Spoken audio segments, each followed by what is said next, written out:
bomo ya ba Congolais et comment na maboko ya China Rambo qui nous a dirigé pendant 18 ans et il sait, il est conscient dans quelles conditions il nous a laissé. Comme conséquence, chaque fois ça la ka ba sortie médiatique naie à s'attaquer à Mzee Laurent Désiré Kabila. J'ai dit ça au Katangé, je continue à le dire. Ko s'attaquer na Mzee Laurent Désiré Kabila. On a kutambo ke kabwana. Mobutu ndem to kabola yango. Félix Ndaye ko kabola yango. Mutu asala katakatanga, c'est Félix Antoine Tshisekedi lui c'est Mobutu. Mobutu atika katanga mobimba. Et yo kati pour des conflits internes. Ezo kamusangai makamunga na zomona. Masolona de pité nanga c'est pour la question de savoir qu'est-ce qu'il va devenir. Parce que makambo komi ko leka yekabo. Komi ko leka yekabo. Qu'est-ce qu'il va devenir? Qu'est-ce qu'il va devenir? Encore de grandes révélations, bande konangai. Je vais vous mettre une dame, elle parle en anglais.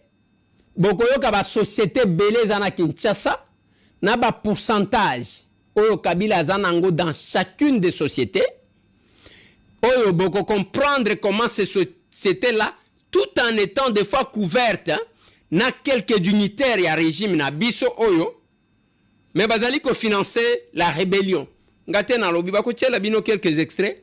Lobi na koya ko vendre la yango. Bokoyo ka ba kombo ya ba société na ba pourcentage kabila azalaka nango aw. Yango moni na lobaka na batu, les Congolais n'ont pas d'argent, mais il y a quelques individus qui vivent de ça, qui encouragent ça. Quand le chef de l'État vous dit qu'il va faire des Congolais des millionnaires, mais bazo kangé na lokolo par un groupe d'individus qui étouffent les Congolais. Qui étouffe les Congolais émergés, même marchand mouké, il faut pas payer ça. Ba pesa mupaya parce qu'à sali ba courbette parce qu'à pesa kaye $10,000 à pesa kaye $50,000. Fidèles internautes, vous nous suivez partout dans le monde. Na pesimbote na Walungu, na pesimbote na Walikali, na pesimbote na Jalalabad, na pesimbote na Afghanistan, na pesimbote na Congolais nyonso na Canada, Montréal, Québec, sans oublier Esika politique à Congo et Vandaka, la capitale de l'Europe, autozobenga Bruxelles. En français, te bosali minote ba na Panama, a maman Julie engage à place bosali bino nyonso ba grand prêtre maneno, donc to pesi bino mbote belé, Zwakiti, Tiawana vanala bana en famille pour que to solo la mambi matali mboka na biso. C'est bien moi votre humble serviteur, l'international Trésor Mokila, le communicateur d'investigation, le porte-parole privé du chef de l'État, le défenseur des opprimés, tout le bateau, qui bien que cette fois-ci Baraba sera condamné. Mon Moko Joseph Kabila, Nenge Azali Kotali Sanabate, il est devenu l'ennemi à régime actuel, non seulement pour Félix Tshisekedi, mais un danger permanent pour la République démocratique du Congo. Yangona Sengibino, Tobanda Kimia, Tobetali Solo, qu'est-ce qui se passe? Et Nini Bombami, Nini Ozakaché. Nazolebela, ce jour, il y a Joseph Kabila, na Goma, et na Kozaka, Tobetati, na Otali, Assemblée nationale, sur le dossier Moutamba, où en sommes-nous, Tokomi Wapi, et Koletanini, et Nini Bombisami. On va parler de cette émission. Nous avons que 35 minutes de vérité. Suivez-moi votre humble serviteur. Nalimina le Belabinoni. Joseph Kabila est bel et bien l'ennemi du Congo. Joseph Kabila est en train de faire le jeu de l'ennemi. Joseph Kabila a défini au vu de tout le monde, devant l'opinion tant nationale qu'internationale, qu'il est d'origine rwandais et Ayaki na Congo en mission Yakosa la balkanisation. Et il a fait les premières balkanisations, la balkanisation politique. En passant le pays de 11 provinces à 26 provinces pour permettre l'Ectini et Matuti Bakoka pour se retrouver entre deux guillemets Otobengi Banyamulengi. Donc la Banyamulengi, ce sont les Banyarwanda. Et les Banyarwanda, ezali Kinyarwanda langue oyo le makanakati na bango. Soki otali na kati ya mboka na biso. Na ba na 26 dialectes otozalango Kinyarwanda ezate et na 450 etini oyo mboka na biso ezako présenté devant l'opinion nationale qu'internationale. Totikali kozala na etimi ya batuti te pe ya otozobenga banyamulenge. Mais qu'est-ce qui se passe? Le kola bayeba kike bakozwa Congo na biso en otage pendant 30 ans ndenge zalaki na kati ya corps ya Emera et sali ke baluka représentant na bango yango na loba ke le porte malheur ya souffrance na biso to cause ya makambo tozali kobika lelo ezali Musée Laurent Désiré Kabila o azo mérité te ke molimo na epema na kimia. C'est lui qui est à la hauteur ou à la base ya makambo tozo vivre. C'est inadmissible au vu de tout le monde na au Congo et pesaki Kabila. Au Kabila pesi Congo et l'autre côté et seigneur bato ba bien. Kabila a pesi Congo et l'autre côté. Congo nde esali Kabila azala o azali. Soki tozongi sima na 2001 tango Kabila aye na bokonzi après assassinat ya Musée, Kabila sala discours il y a 14 minutes. Donc akoka pas même koloba, même expliquer comment naye, même kolobela l'état de la nation, c'est tout un problème. Et lelo, celui qui maîtrise rien du Congo, celui qui est fabriqué par les Congolais et même aujourd'hui il voulait passer en donneur de leçons.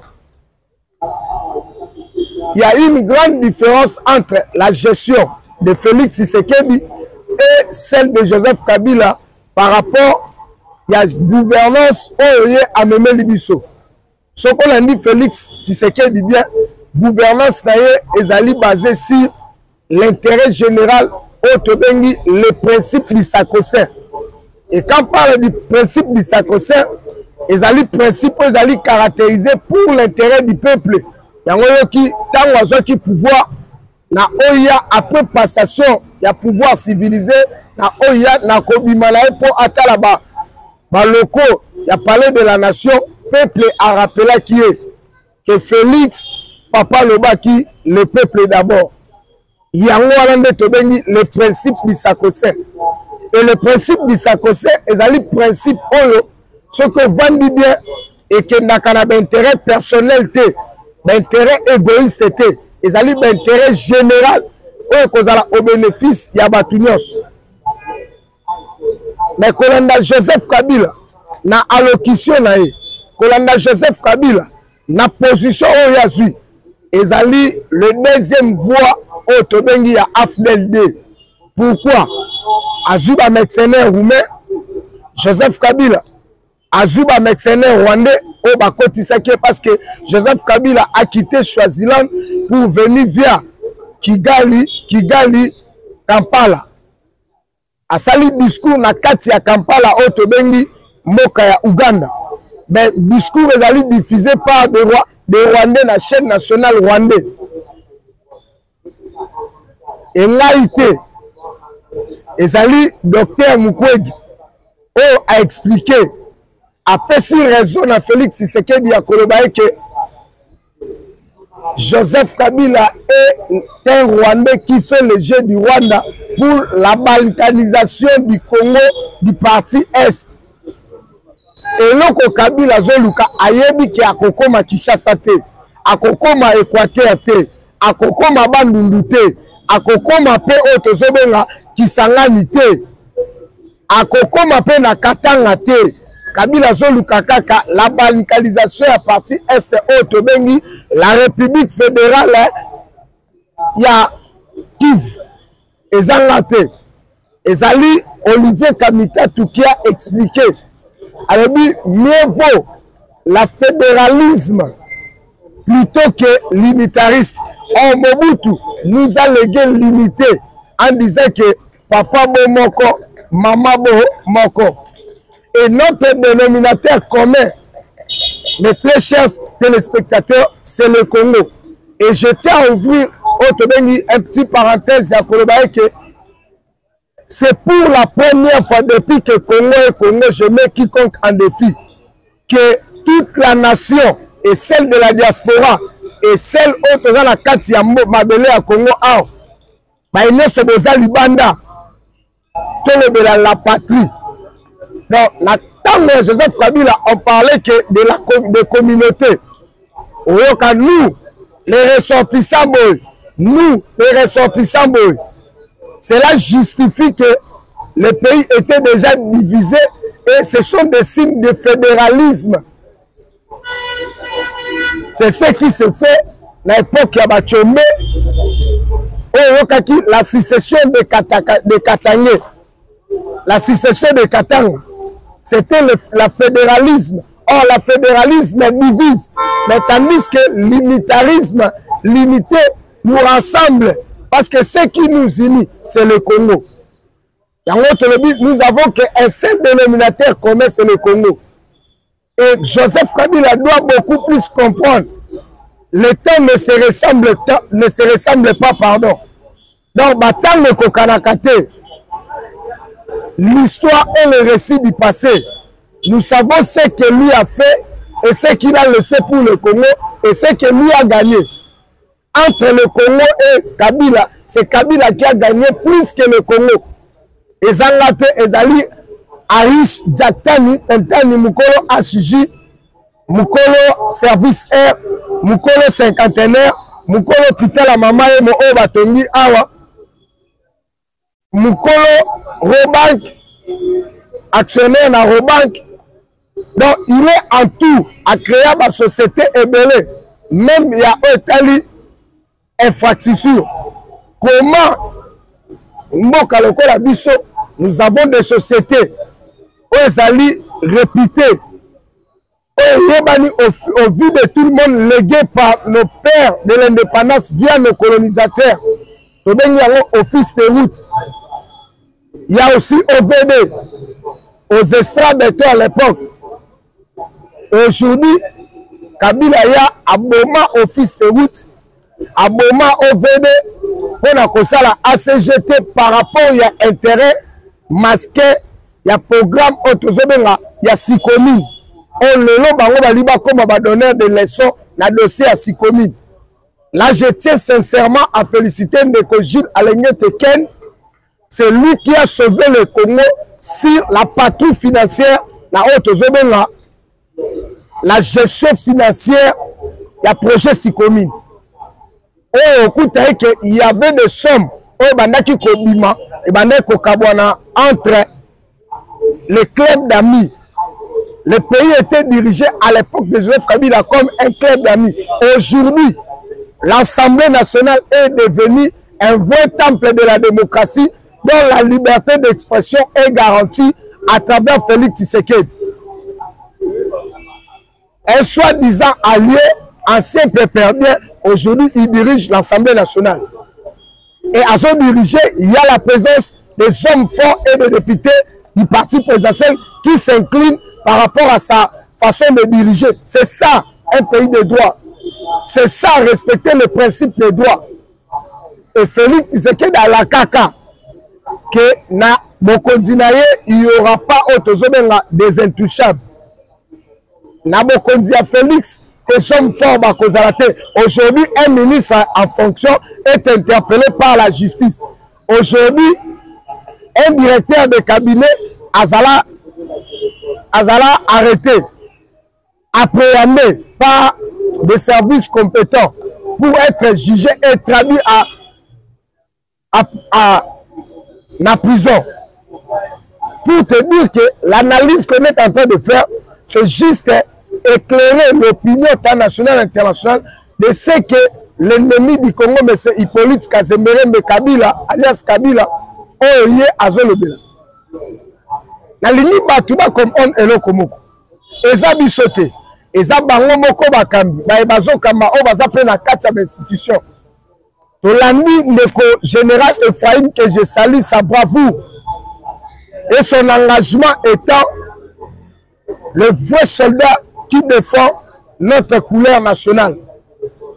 Ndeko Ephraim a tracé vérité, il y a garde républicaine, et lui saute aux ignorance à chaque fois.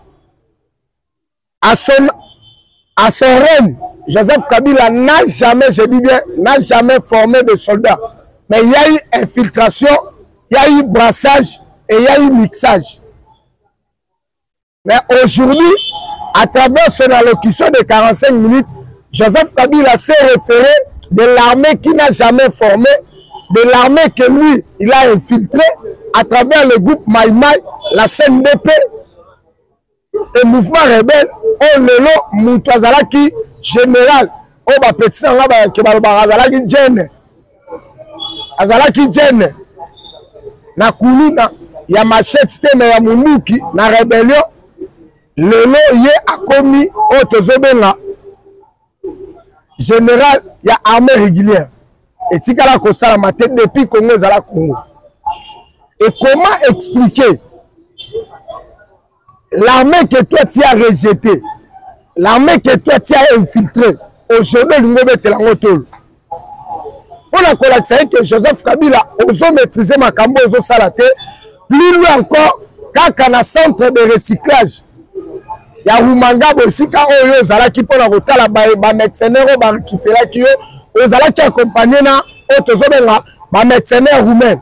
Et mais nous avons des images et tomoni ba mercenaires roumains bazo ya banana Wilingoma et bazali dirigé vers le centre Rumangabo. Aujourd'hui vous êtes ensemble avec le même mercenaire Rwanda. Et on avait que le temps est le meilleur allié de la vérité. Joseph Kabila ne confondait pas l'époque de Mobutu que vous avez venu avec votre sale jeu, il y a rébellion, il y a Afdel, que Borozo Nisango Lissousou. Non et non, et Simbate. Il y a un tobi Lambalia. Donc, et Simbate, pas question de rébellion au Congo. Nous avons le droit et l'obligation. Kabila de faire échec à un groupe des individus dont vous voulez prendre le Congo en otage. En vrai dire, le Congo n'appartient pas à un groupe des individus ou le Congo n'appartient pas à un monsieur Kabila. Donc, Yozali Hippolyte, Kanambe, Kazemberembe, moi Marceline Moutouale. Donc, aux a le droit de coloniser Bisso encore. Donc, Bino Soboyaka na Moka, le Tika Kabino, mais c'était par ignorance. Tu es baraté que nous allons dans plein balkanisation. On a 4 accords de l'Émirat. Aujourd'hui, il faut que soit 300 km. Il y a ma belé à Congo, toi, Nexango, na 4 Rwanda. Donc, vous avez dirigé le pays ici, à votre époque, M. Hippolyte Kanambe, comme si le Congo était le succursale de Rwanda. Or, nous sommes le deuxième pays le plus grand. Il y a Afrique Mobimba. Et partant des grands pays à monde, nous avons la carte. Dans Bino, Rwanda, ils ont la partie à mystique à Tchangu, Mobimba. J'ai dit de Tchangu Mobimba, né Rwanda. Donc, attends la moto, même la moto, et si Mathieu dirige Bissot. Raison pour laquelle nous avons là, plus loin ne sera comme avant. Félicitations le général Ephraim pour avoir dénoncé, pour avoir dit des vérités. Aux Alaki na armée Oyo, au Saleli Bango Nibo Pito, logement est malamouté, armement est bien té, considération salakité, et le lieu qui se référait à armée loyale, armée responsable, armée républicaine. C'est grâce à Félix Tshisekedi, tout le monde a un centre de recyclage, le Kola Bakibomang, Bakotakol, Bakitona, et Zongeli Moussala Nango. Les soldats et les soldats sont capables de défendre valablement la nation congolaise.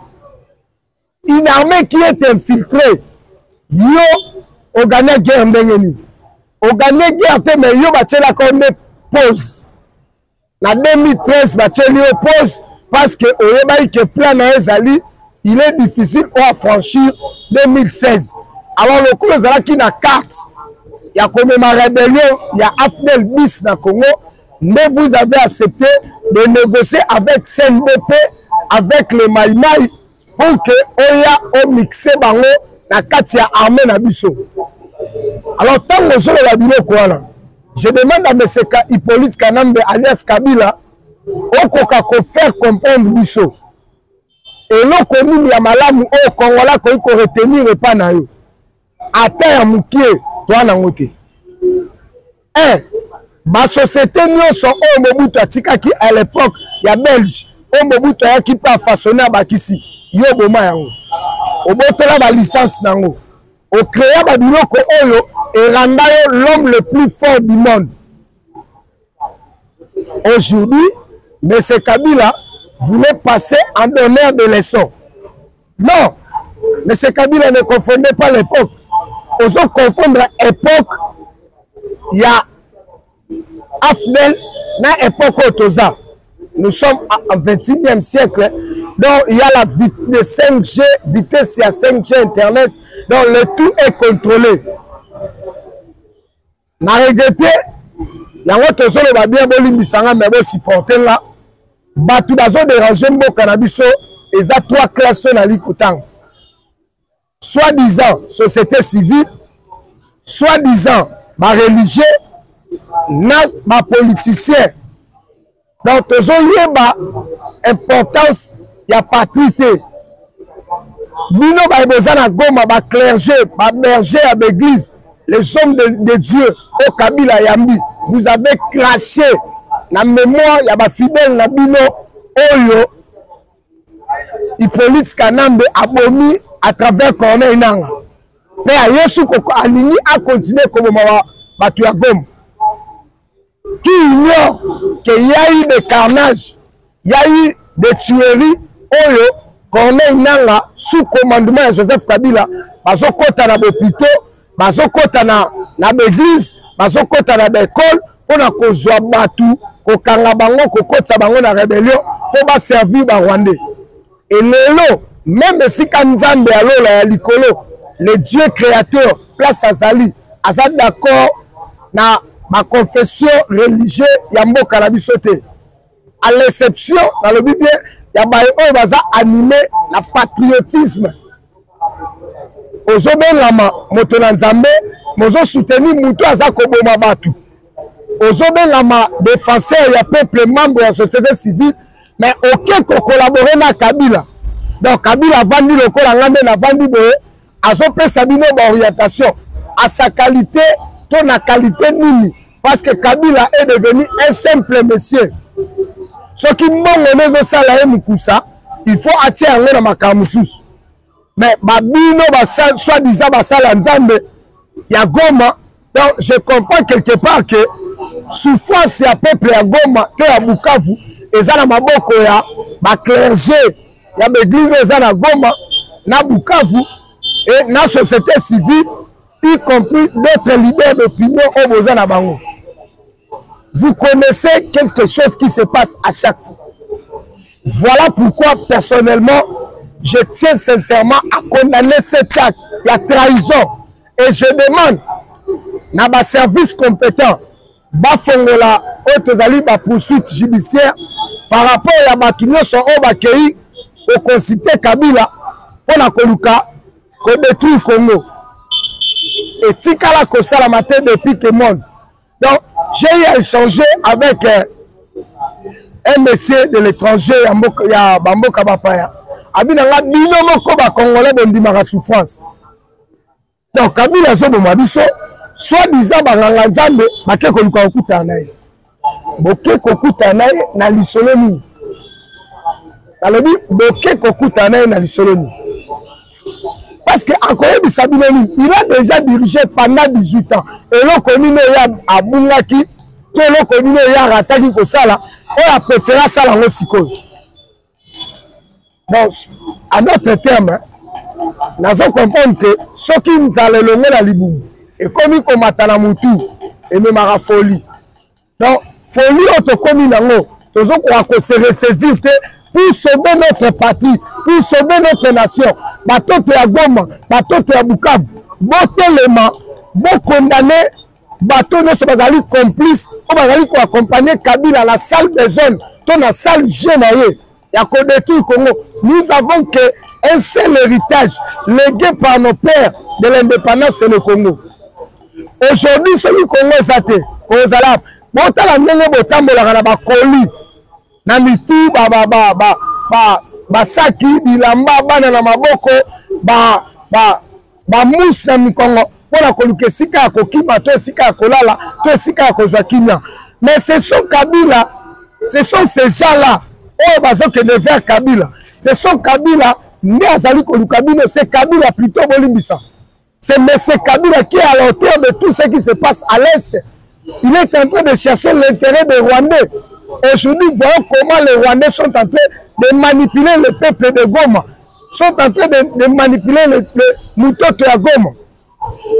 Non, trop c'est trop. Jusqu'à quand la fin de cette mélodie? Si dans un pays, un peuple n'arrive pas à défendre ses droits et ses intérêts, le peuple a commis en esclavage. Dans le clergé, et dans soi-disant membre de la société civile, il se permet de le luxe. Il y a une photo de Kabila. Kabila a une photo de Kabila a une photo de il est l'ennemi du Congo.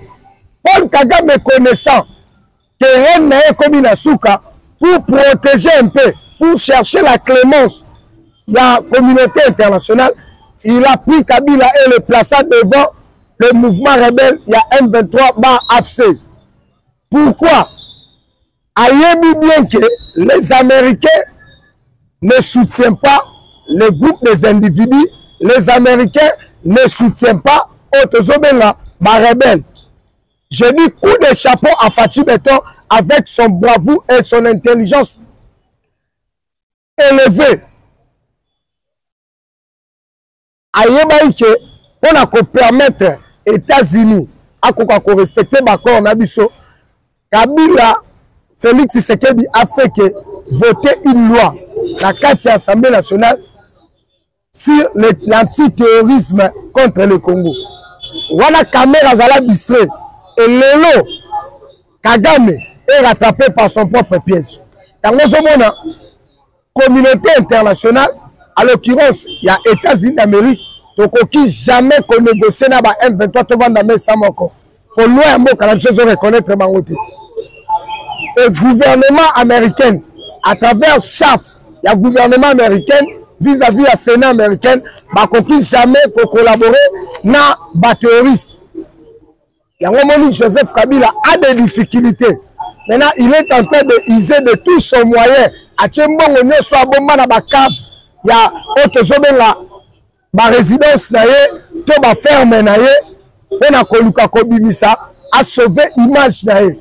Et le but ya Kabila Zani, c'est d'aller dans le système, il y a 1+4. Et à ce quand ça que le kola yé andimaka ba bemba bazalaka na ba rébellion, Félix a condamné. Non, les M23 est déjà fragilisé. Les M23 sont déjà au bout de leur souffle. C'est Joseph Kabila maintenant qui cherche à le sauver. Et moi je sais que Joseph Kabila n'a pas sauvé Bango. Yémenda on l'a sacrifié. Pourquoi? Joseph Kabila est dans le trace de sa ville. Nous connaissons l'histoire de sa ville. Pourquoi?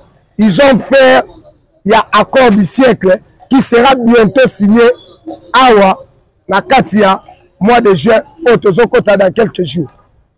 Et cet accord ramènera le Congo dans le chiquet au Kabila Tikala Korevango Tata Mukolomoko. Et ce qui dérange Kagame, le Congo a remplacé le Rwanda, ne Sikaoba Yibabiso pendant 30 ans. Et bientôt, je vous informe que vous verrez des grands clubs européens. Baba Nakola à la marque RDC Congo pour Nakola qui visite RDC. Ce sont des idées où tu pas d'habitude congolais copiées et collées par le Rwandais, ne pas que dévancé.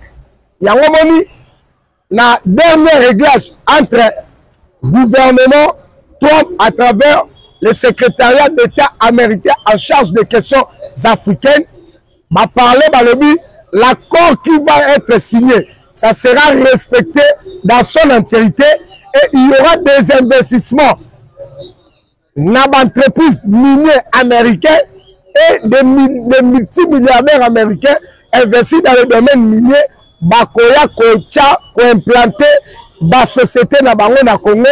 Donc à 95% ce sera la main-d'œuvre congolaise.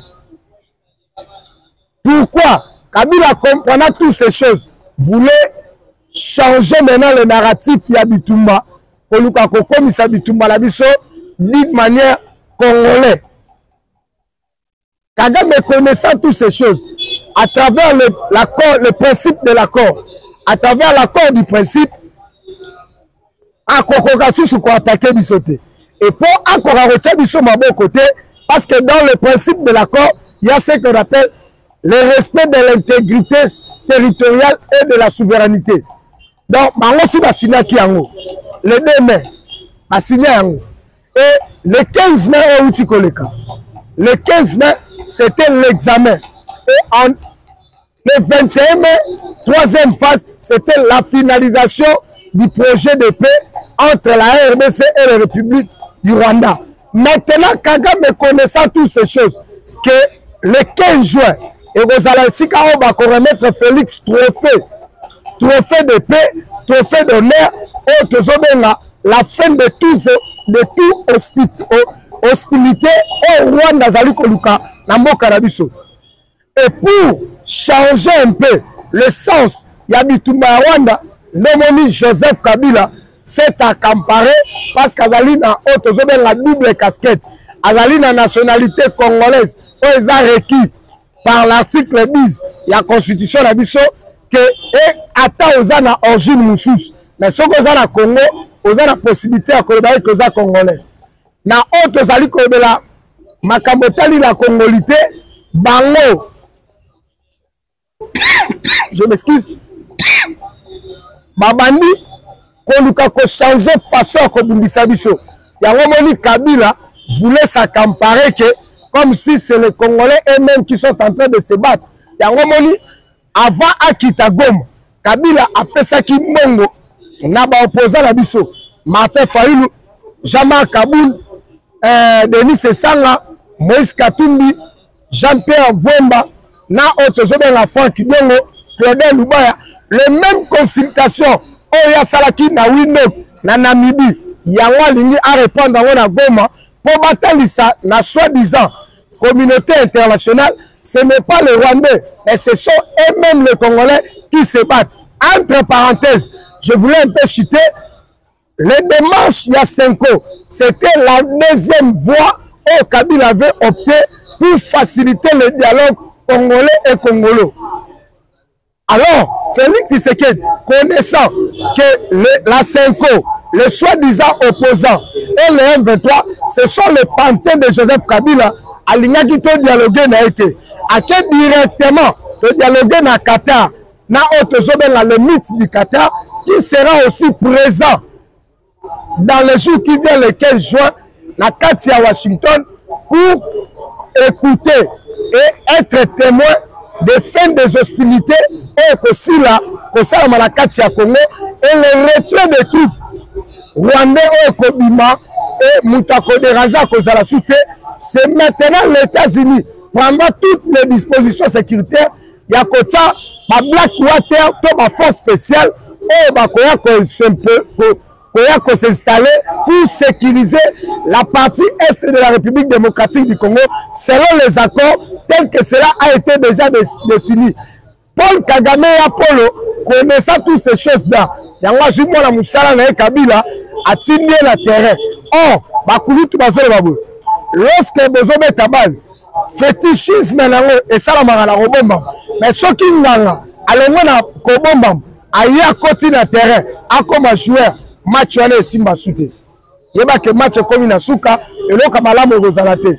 Le Kola Kabila a accepté de prendre des armes pour tuer le Congo, pour déranger la République démocratique du Congo. C'est lui-même Kabila prendra la place de Kagame, il sera bientôt arrêté. Je me souviens, la prophétie à Kondo Etienne Tshisekedi wa Mulumba, alobaki laissez-les jouer. À un moment donné, bakozala limité et bakozala bloqué quelque part, au bakwakosa le côté pour le Congo. C'est par là, quand la démocratie sera instaurée, la Congo na musika. Juste pour la citer, le deuxième sujet, on va expliquer makambo ya Assemblée nationale. Oui, nous avons vu comment les députés ont voté à l'unanimité les poursuites judiciaires contre les militaires de la justice, mais c'est Moutamba, c'est bien bon. Alors, et là, comme là, il a bobandaka likambu malamu ekoma pe na suka toyeba nani aza fautif parce que kolandisama na makambo ndenge ezokende na moke ndenge tozotalela yango mwa règlement de compte eza na kati mais biso tozali na nsima ya principe ya chef de l'état ya koloba eke tokoprivatize to ko-influencer justice te justice esala mosala na yango eloko na sepeli ezali aussi poursuite judiciaire ya Nicolas Kazadi wa lampadaire Kazadi wa forage Kazadi wa forage oyo baninga na ye mpe badepute bandimi bafongola poursuite judiciaire mpo na ye. C'est ça la beauté de la démocratie. C'est ça ce qui manquait à Joseph Kabila. À l'époque de Joseph Kabila, l'Assemblée nationale était un club d'amis où on avait protéger ses intérêts et les intérêts des étrangers. Mais aujourd'hui, la 4 Assemblée nationale, tout le monde ministre en fonction, a poursuivi, tout le monde député en exercice, a poursuivi, il y a un autre seul à la bino. Botali Sabiso, vérité Zawapi, et si Kanini, mais oh Seigneur Libosal, intérêt à peuple congolais, na bambongo boza kotang, na makambo ezali kosalam, il faut ezala changer et modifier. Je me pose cette question. Est-ce que bino moko pene tant que des humains et tant que des bantous, na ba monta obo toyoka kabiso na bino, o bino bozwaka. Tezelo mosusu. Donc nazomona ke mboka oyo yango tosenga chef de l'état. Pour qui me kota na mboka oyo, eza deux choses. Renouvellement ya classe politique na changement ya constitution. Celui qui change classe politique na biso, to suis ba patriote et to tie ba principe oyo ko de mboka kende liboso. Ndenge na ba pays mususu ezali tolérance zéro. Ba bêtise oyo kozala te. Mukolo musuka muta kozala coupable. Bon ordonné, ndenge toza na moratoire ya peine de mort. Bon meni pendant la stade de martyr, bon benisi star moko munene abeta muziki et puis na sima to bomiyo. Moi, je pense que impunité aussi là. Impunité, ça la teka pour la babiso, la petite classe. Pour bango moko, na zo tout na bien. Même pas dans la bino, bayoka après ba monta au boiba. Na le bino, même pas dans la bino. Bayo na basi na bino. Tambo boliaka na banda ku bovandi. Ba fongoli TV bayoki dossier Mutamba, dossier lampadaire, dossier forage, dossier Kabila. Est-ce que ba dans la bino wana? Ba tout na bino te. Bon, du fait que bazana miliki na munoko, bazo rouler en carrosse, moi ba tous les athées.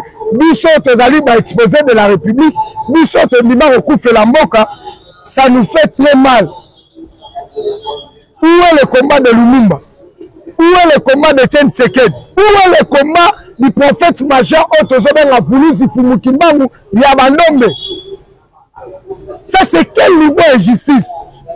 Zambali Misabino. Plus rien ne sera comme avant. La fin de toutes choses est déjà arrivée. Joseph Kabila, la fin de votre règne est déjà pressentie.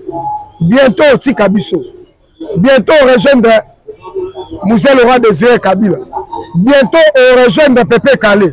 Bientôt on rejoindre Papa Wemba. On rejoindre Marie Nissam. On rejoindre Alain Moloto. On rejoint dans l'Union Soyoboma Thérèse Kapangala, le militant de l'UDPS, Oyo Kassina, on rejoint bientôt d'après des temps.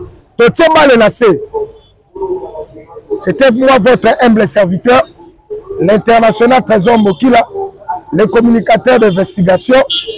Dans le Bible, Bolandangaï, la page d'Angaï sur Facebook, WhatsApp, Facebook, Twitter, TikTok, l'information reste permanente.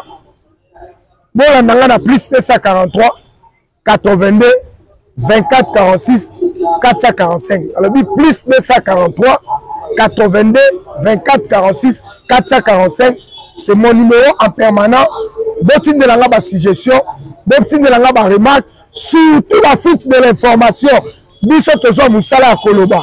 Ce que salut to Koloba pour Moutakoba Nsabiso Azate. Tozo sale la testament. Prenez-vous en charge. Nous sommes la jeunesse consciente. Otoye poto sauver mo cannabis. Yasika Ezate. Moi de l'eau ça bisoté. tozala na opposition tokufa te et lelo toza na pouvoir tozobunda pour que toconserve pouvoir mpe tochanger Congo ndenge Kondo Etienne Tshisekedi alobaki quand l'UDPS sera au pouvoir, il y aura la bonne gouvernance et l'instauration d'un état de droit. La suite, c'est au prochain numéro.